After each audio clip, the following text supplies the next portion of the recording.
Welcome back to On Deck Circle Podcast. I am your jet-lagged host, Nick Z, over here back from Japan with my very good friend named Jason. Jason, how are you this evening? Good, Nick. I was going to ask you before. Maybe I got a cold open question suggestion. You know what? Let's Over. switch it. Okay. You can do the cold open question tonight. But before we get started, I do want to wish everybody a happy baseball season. We are finally here. But now you may do that. I'm excited for the role reversal. Well, it's not really a role reversal. I was going to suggest a question to give me. Okay. I'll do that. Over under the amount of sushi you ate. The pieces of sushi you ate. The last 2 weeks. Do you know if I like sushi? I don't know anything about your culinary. Yeah, your culinary preferences. Okay, so yeah, we will do that. All right. So I'm over. Tell me how many pieces of sushi you think I ate. 3, 2, 1, go.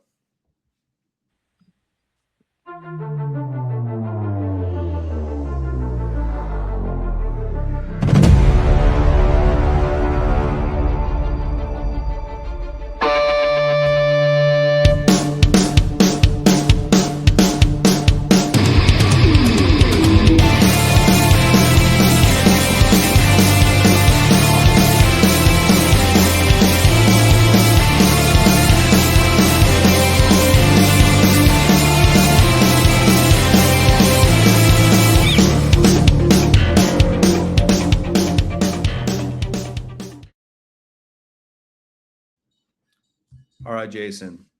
I also have another one, but you're going to answer this one first. Should I cue the music up again after? No.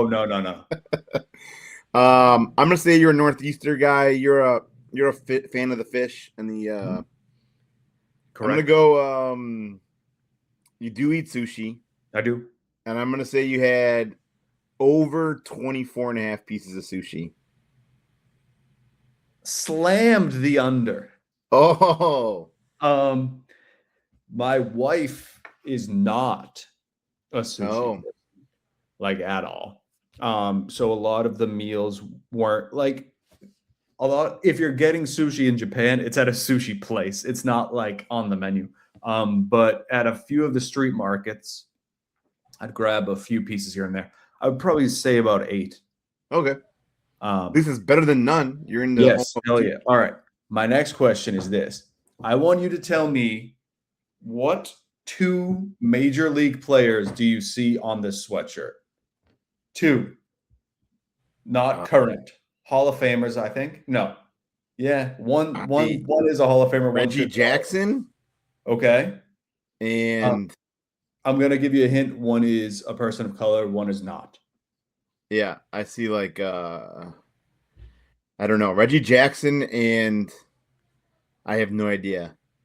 Okay. It's a very crazy shirt. It is. So it's Randy Johnson and Barry Bonds. Okay. Is this a souvenir from Far East? It is. So this character is called Randy Bonds. It's someone that they just created over there in Japan. And like you'll just see this merch in places. So I saw it, I was like, what the hell is this? And I like looked it up and I was like, oh, that's hilarious. So I have my very own Randy Bonds crew neck sweatshirt. That's actually pretty cool. Yeah. Is it like I'm guessing it's like some sort of like folklore over there where it's yes, exactly. But what's ironic is the folklore came from they wanted to make a player that could pitch and hit. And their greatest export is Shohei Ohtani. Yeah. They wanted to create a player when they actually have the real life version of it. Exactly. So that's actually really solid. I like that souvenir. Yeah. All right. Well, yeah, we are in week 1. I guess I don't know, depending on how your league works, you could be in week 2. I'm not sure. Some people like to keep that weird like 4-game stretch as 1 week. But yeah, we're gonna call this one week 1 because most leagues will do like an extended week 1 of the like 15 days or whatever it is. So happy week 1. We are here. We're in the thick of it. Only the beginning though. I feel like we're gonna start running down some of these more of like patterned show going forward. We're gonna kind of keep the same concept. Obviously, we'll throw in some wrinkles here and there, but we're gonna talk about some guys that were buying or selling their output, some sleepers, some deep league targets that might be available on your waiver wire to take a look at as far as dynasty purposes, and then maybe a little sprinkle of news and redraft talk as well. But let's just get into it right now. Talk about some buy or sell performances that we got going here so far. You gave me your list, and it's kind of funny. We all a lot of the names you're talking about, I was like, we got to talk about this guy too. And the first guy we're going to talk about is, are you buying or selling Owen Caissie performance start off the year? Man, you know what? I think I'm in on Owen Caissie. And the issue with him was never his talent. It was just the opportunity. Like, we're talking about a top 25, top 50 prospect going into last year. And it was the perfect change of scenery. Honestly, even as a Cubs fan, as you are, it's just kind of one of those trades that looks like is going to work out for both teams. Yep. We have Ed Cab had his first start the other day. He pitched well. And I think Caissie is just kind of going to be a good player for that Marlins team. I don't know if it's going to be like the resurgence. You can't even call it like a Kyle Stowers type deal, because he's still this is his first real big break. So I think he's going to be a good to great MLB player and a good fantasy player. Where are you at on him? Yeah, no, I'm all in on Caissie. As obviously as a Cub fan, I saw him firsthand. He came up last year, had debuted, kind of really just did nothing. It was a really small sample size. He couldn't crack the lineup. Obviously, you got, a PCA, Tucker, and Happ in the outfield. There's really no place for him. So, yeah, this trade that they made in the offseason was definitely going to be a win-win for both teams. Love Edward Cabrera. Had a great outing to start his Cub career. Owen Caissie is on fire right now. He is about now getting the playing time. And I think it's going to be, not only is he getting the playing time, but he's on a team where, there's no expectations. Play. Yeah, they let him play, right? They're not going to be he's in a slump, let's get him out of the lineup. He's going to get at bats.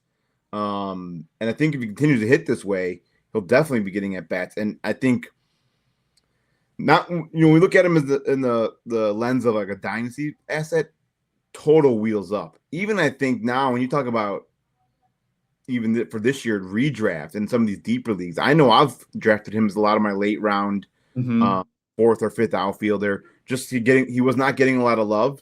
Which is weird to me. He was basically traded to Miami to get playing time. He's now getting playing time, and he's showing why. Came in over the weekend, hit a pinch hit, walk-off home run. Basically making great contact right now. So I'm all in on Owen Caissie in both the redraft and especially in Dynasty. Really, really interested to see what 2026 holds for him as well. But that brings up a good question. I don't know if I know you're on our Discord, but I'm not sure if you saw this. You were in Japan, so you may or may not have saw this not even hypothetical. One of our members brought up this Caissie trade, and I want to get your thoughts on it. Let's see. Sorry about this. I just remember this on the fly. Yeah. Give me 2 seconds. It was like Caissie for I know what it was. It was Caissie for Jackson Wiggins straight up. Yeah. I'm taking Caissie. I don't know if there's a pitching prospect, that I would. Yeah, I know hindsight's 2020, but even for dynasty purposes, you'd have to give me a pretty high. I love Jackson Wiggins too. I'm high on both of them, but I don't. Jackson Wiggins. I don't know what his ceiling is, but I would project him to probably be an SP3, maybe SP2 at tops, where Caissie could eventually be up to a top. I would say maybe top 25, probably that 25 to 50 range outfielder. In his peak. So I recommended Caissie. He took the deal. He traded away Jackson Wiggins and got Caissie.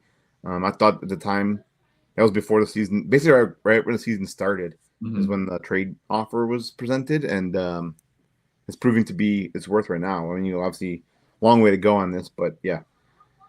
Glad to see that you were in step with Caissie over for sure. Jackson Wiggins for sure. All right, next thing we're going to talk about here.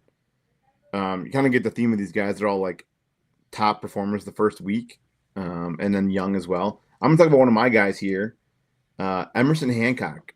And if we're buying or selling Emmerson Hancock, I am buying Emmerson Hancock. I love me some Seattle pitching prospects. Mm-hmm. There's just a long laundry list of guys that are, you can't pretty much go wrong. Even a guy like Bryce Miller is like, he kind of was like on the kind of faded a little bit, but he's still there. But anyways, we're talking about Hancock here. Basically, in the last 3 seasons, he's totaled 160 innings, 31 starts. Basically, it was mediocre results. He's gotten a little bit of experience. Not a lot of flashy stats. He basically hung a 7% K to walk rate. Never had a K rate above 20%, so the strikeouts were just not there for him. But so far this season, again, small sample size, looks like he might be on the verge of a breakout. Only because I say that because it looks like he's changing his pitch mix a little bit, and he's kind of learning how to pitch instead of just throw.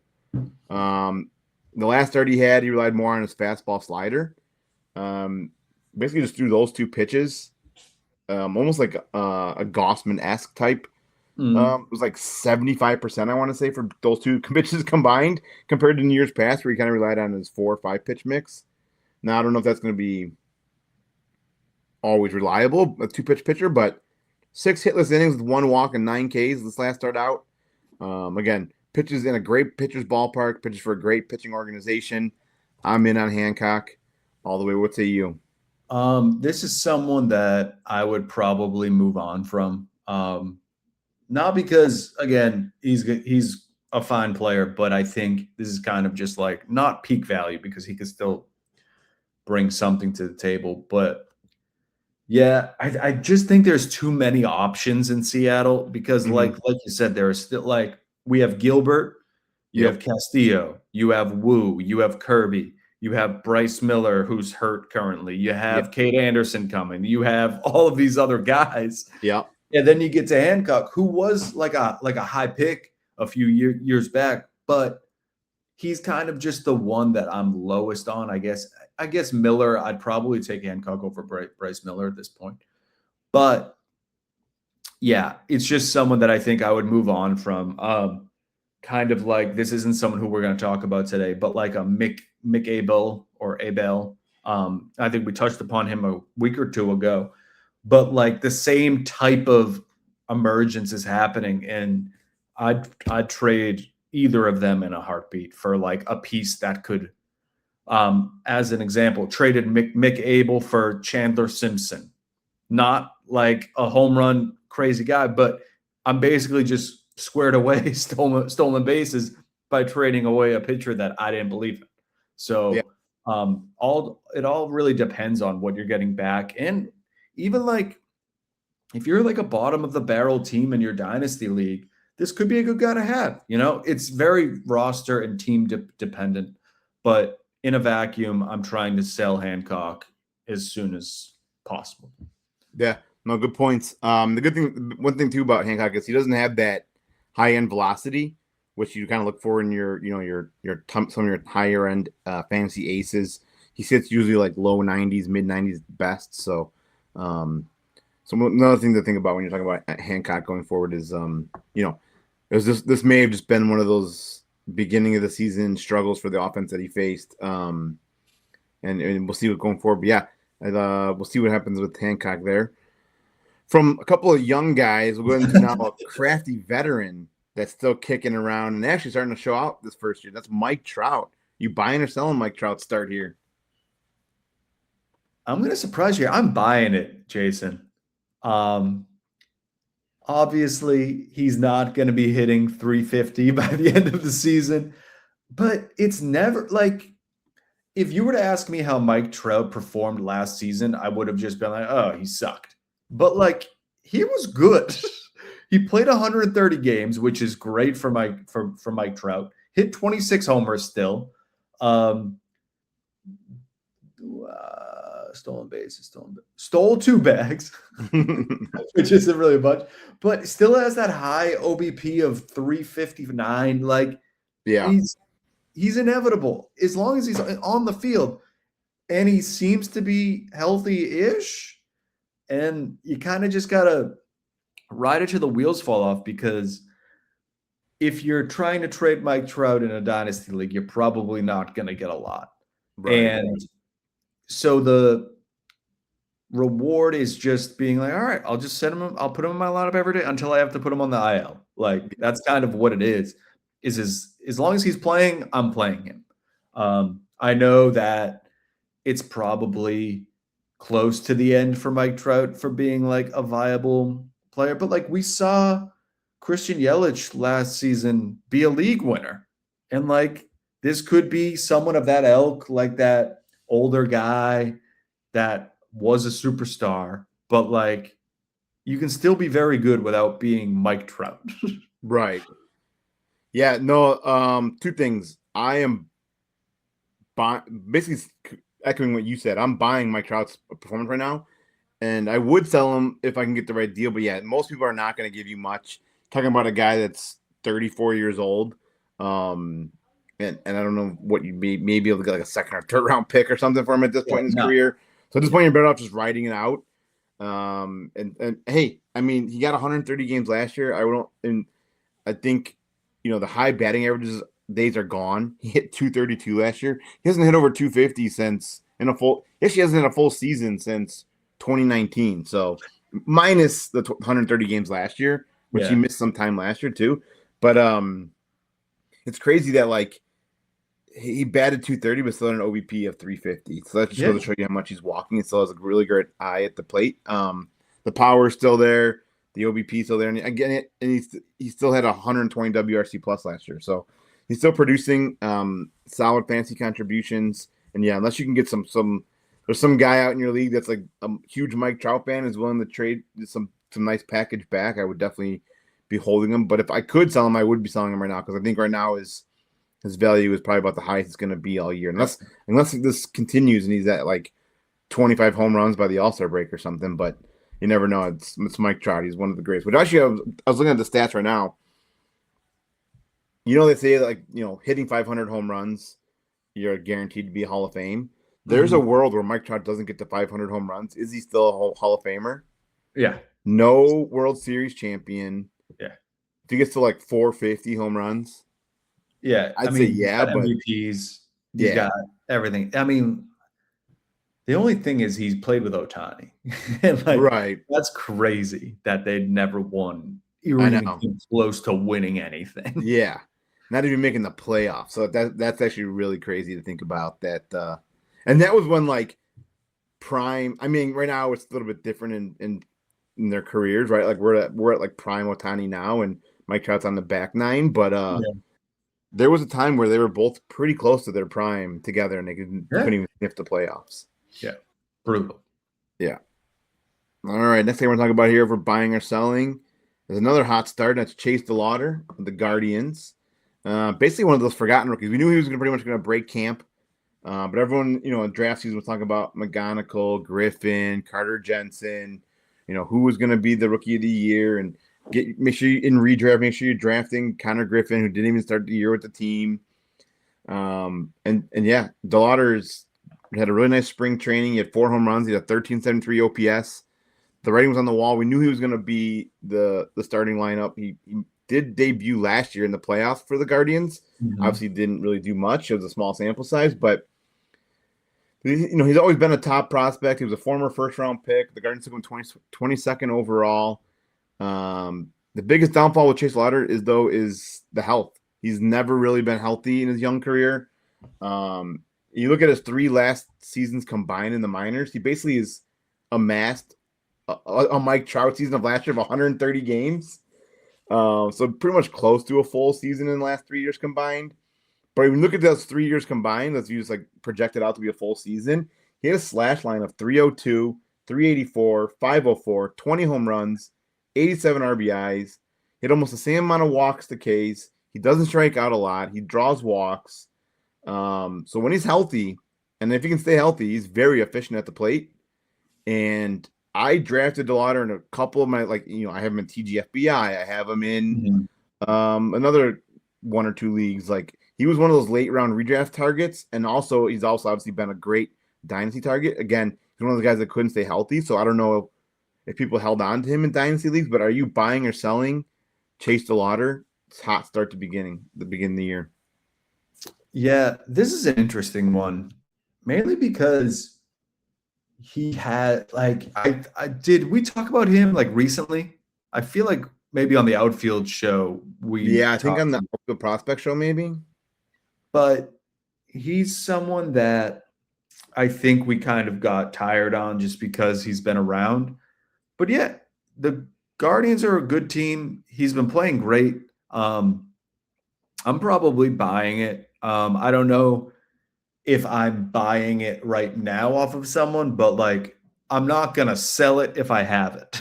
Yeah. Just because I think you're paying a premium on anything for DeLauter at this point, but I think we're gonna see him be just like an everyday good to great outfielder in baseball and fantasy baseball. Yeah, I think in redraft for sure he's got a ton of value right now. But like the crazy thing I talk about is like he doesn't strike out a lot, right? But right now in the first 4 or 5 games of the season, it's either been pretty much home run or strike out. He went from striking out like 15% of the time in the minors to he now holds a 32% strikeout rate at the major leagues in 2026. So he's a little. I mean, granted, he faced the Mariners that first opening weekend too, so that didn't help. But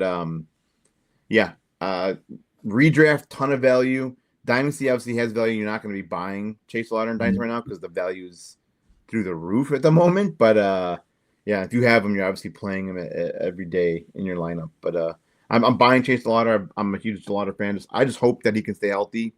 We have yet to see that out of him in 3 full seasons yet, so we'll see how that goes forward in 2026 at the major league level. I'm hoping that maybe they'll give him some off days. It's hard to give someone an off day when they're cracking a home run almost every game, but you got to hopefully, give them a little bit of work, to steal a term from the NBA, some workload management to keep healthy throughout. It's a long year. So, all right, let's going to wrap up the buy sell guys and jump on over here to some of the guys that are maybe available in your dynasty league waiver wires. I tried to find guys that were like anywhere like between like 15 and 20% lower. And that's probably redraft ownership.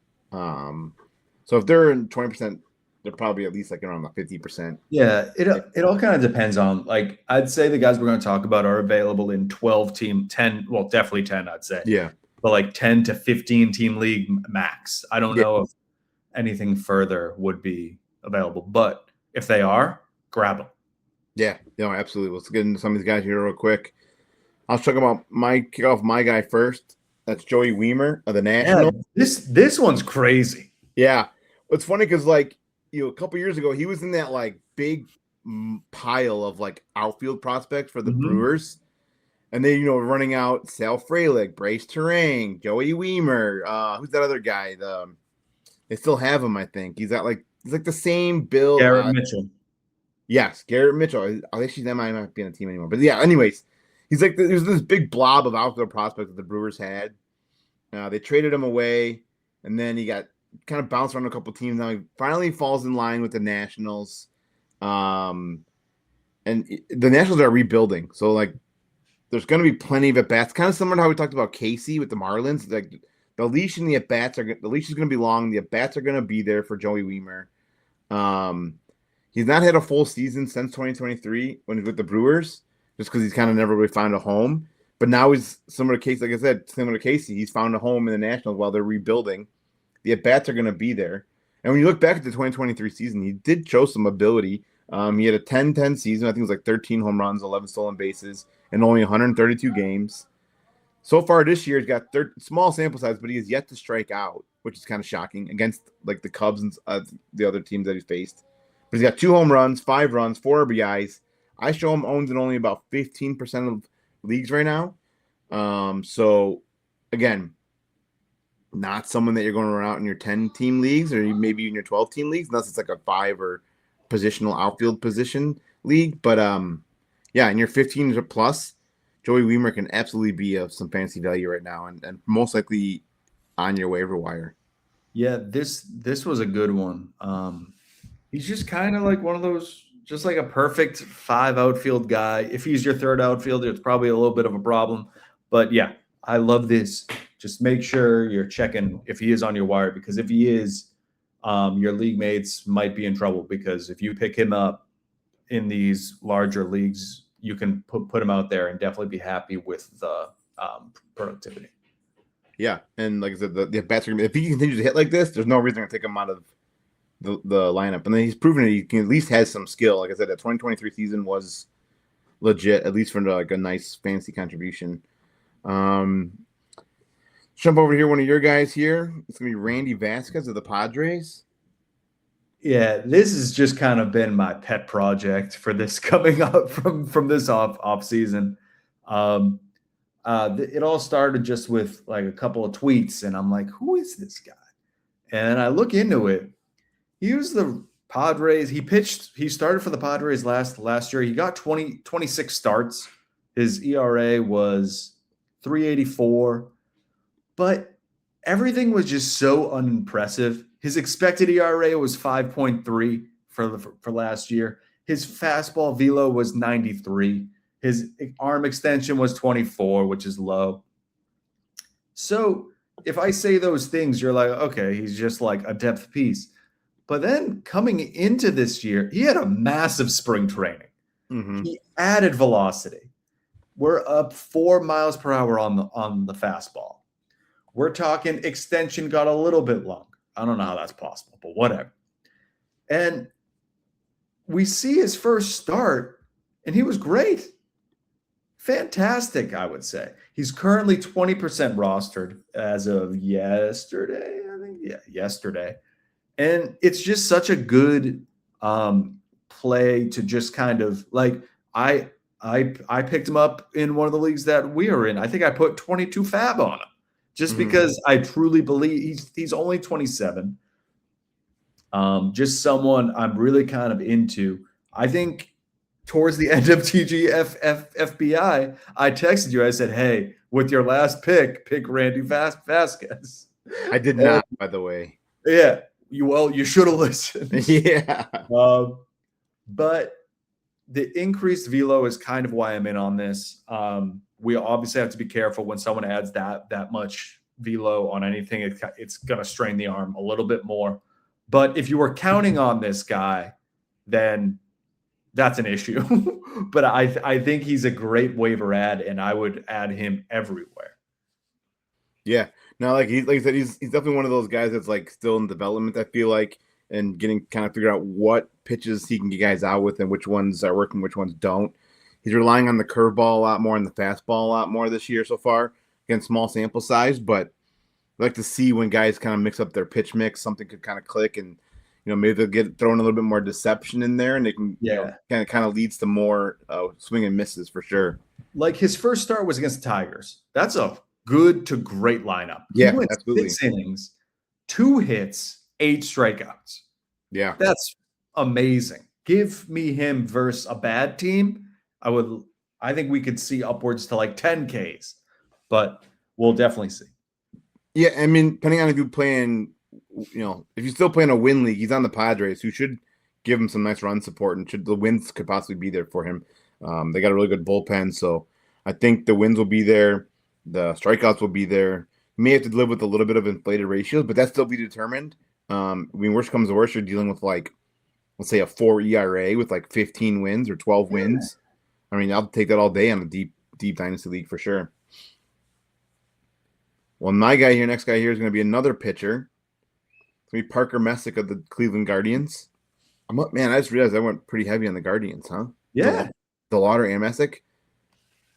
But whatever. The 25-year-old lefty had quite the opening in 2026 season. He pitched 6 scoreless innings against the Dodgers. May or may not have heard of that offensive before. 5 Ks, no walks. He did debut last season down the stretch for Cleveland and had really good results. He had 7 starts at a 2.72 ERA, and then almost a 1 K per inning pitch. So he kind of building on that second half last year. I think, got up in the majors, got a little bit of experience. Now he's kind of maybe put some of that to the experience to use this year. He's not your typical power pitcher though. The velo's below average. But the secondary pitches are really deceptive. They generate a lot of swing and miss. You combine that, he's got a really nice ground ball rate, and you can see why he's having success. He's got a really high ground ball rate, which then obviously lends to the really high left on base rate when guys are getting on. They're getting left on base. But yeah, he should continue to get a nice run in Guardians rotation going forward. They don't have anyone really pushing for that fifth SP spot. I mean, Logan Allen's not doing anything to take that spot away from him right now. And I believe he's owned in about 15% of leagues right now. So Parker Messick is someone that you can look for. It's kind of funny. I know we were all in on Cantillo. Yeah. Who I really love. And him and Messick now are kind of like my two. They were like my two end of the draft. If I didn't get Cantillo, I fell back on Messick because Cantillo started getting some helium the end of draft seasons. I think because of us. Yeah, right. I was busting out those stats about that changeup, which I found out is a Vulcan change. That's why I get such great swing and miss on that changeup. But yeah, anyways, this is a Parker Messick segment. Yeah, another thing similar to the Mariners. Guardians have really good pitching development, and I could continue to see him grow and going forward and get him now before he gets swooped up in your dynasty leagues. Yeah, that was a good one. Messick was someone that I think kind of went under the radar mainly because everyone was focused on Cantillo. Yeah. But the Guardians, man, they just churn out these arms, and you just kind of got to trust it. So yeah, I would add him wherever I can. I can't find him anywhere, honestly, in leagues I'm in. But yeah, sign me up. Yeah, like I said, I pulled the ownership percentage from Fantasy Pros. I think a lot of that's obviously redraft, but still at 15% redraft, you're probably pushing like maybe 50% in Dynasty, and then maybe even a little bit more in deeper leagues. But in your shallower Dynasty leagues, take a look on your roster. At least worth checking out. Yeah, for sure. Also, I wanted to bring up a couple of things. Wait, do we have anything else to? Yeah, you got one more guy. A couple more things. Who? Oh, me. Yes. Forgot. Go. Burger King. Jake Burger, man. Burger. I think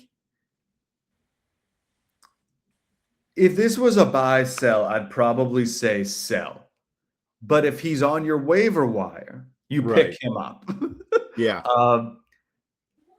He's one of the best hitters in baseball currently. And I'm just going to say that's not going to hold up. But he's good. He's a good power hitter. He's going to hit bombs. He's not going to hit almost 500 by the end of the season. But that's why we have these small sample sizes. It's the only thing that we can really go off. But he's always going to hit you 25 to 30 homers.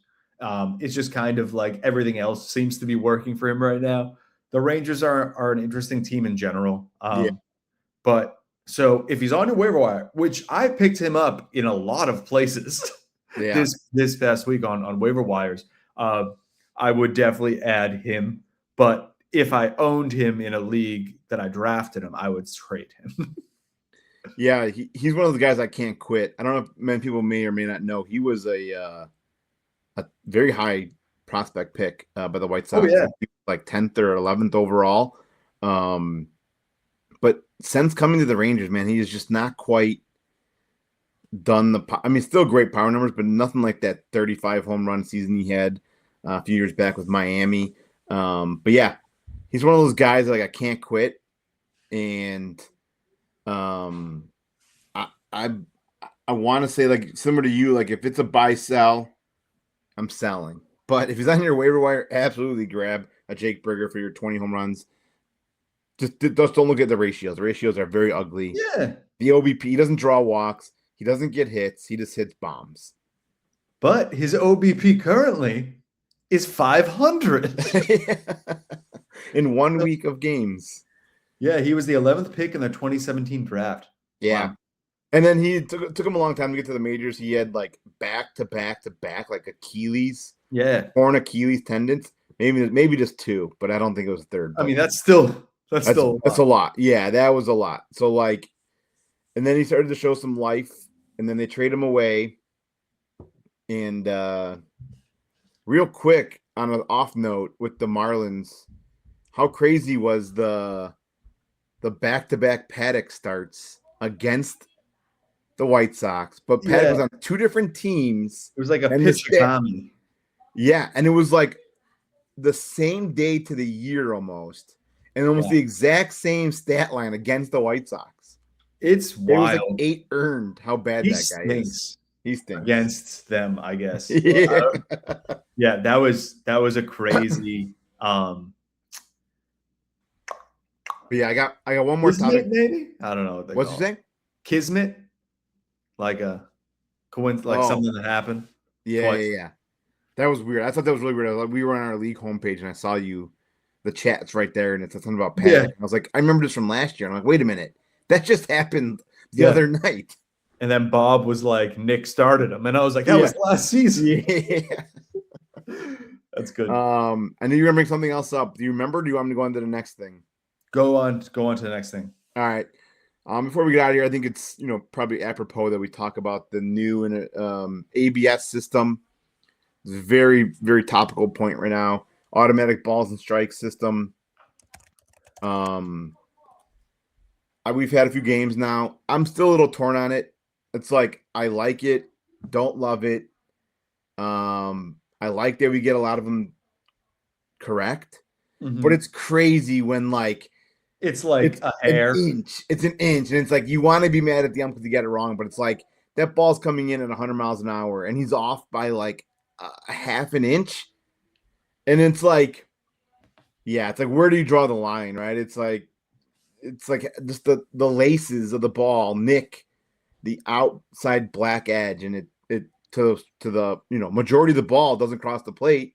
So to an ump, it looks like it's a ball, but when you review it and like the smallest little fraction hits the line on the ABS system, it's a strike. So it's like, I get it. I like that I do like the speed of it, right? Yes. I do like that if you get it right, you keep it, but I don't like the unlimited. Like, I get that if you get it right. Like Salvi Perez the other day. That was just like there was, I think I saw I don't remember what bet it was, but it was somebody that did it like 20, or not 20 in one game, but it was like 8 pitches in one at bat or something for one game. CB Buckner has like 22 reviews against him right now. It was bad. In like the first like week and a half, not even week, first week basically. Again, I like that you don't lose it, but they should still have a cap on it, like 10 at the most. It should be like 5 a game or something. Yeah, exactly. But what are your thoughts? Have you been on the Savant page yet? I haven't. All right. I have, but I haven't looked at is there like a? I just put on player profiles. Yep. So Mike Trout leads the league. So you can tally between teams and players. It tells you where the balls are being like. The batters are really good at calling it low. Like, it seems the umps are struggling with low balls. We saw that with Salvi Perez. I think it was 3 straight low pitches. Yep. They all nicked the top of the zone, or the top of the ball hit the bottom. T-Mobile, man. I wonder how much they paid to get to be the sponsor of the ABS system.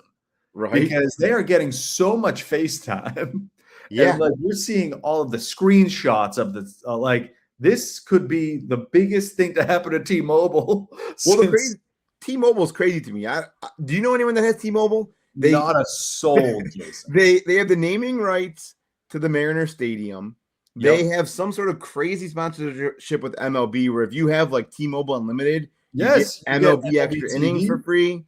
They now sponsor the ABS system. I don't know one person that has T-Mobile, so I don't know where they're getting this income to generate all these sponsorships, but I digress. This is actually really cool. I just saw this now because the last few weeks or days that I've been on Savant, I just go right to the player profiles. Yeah, this is it's interesting. I think what they need to do, if I were to fix this, is almost put like another line around the strike zone that is that like half inch or like quarter of an inch, like something just to like, because you don't want it to be a video game where a strike is a strike. Exactly. That's what I'm You saying. need something different. But I get it too. I don't know.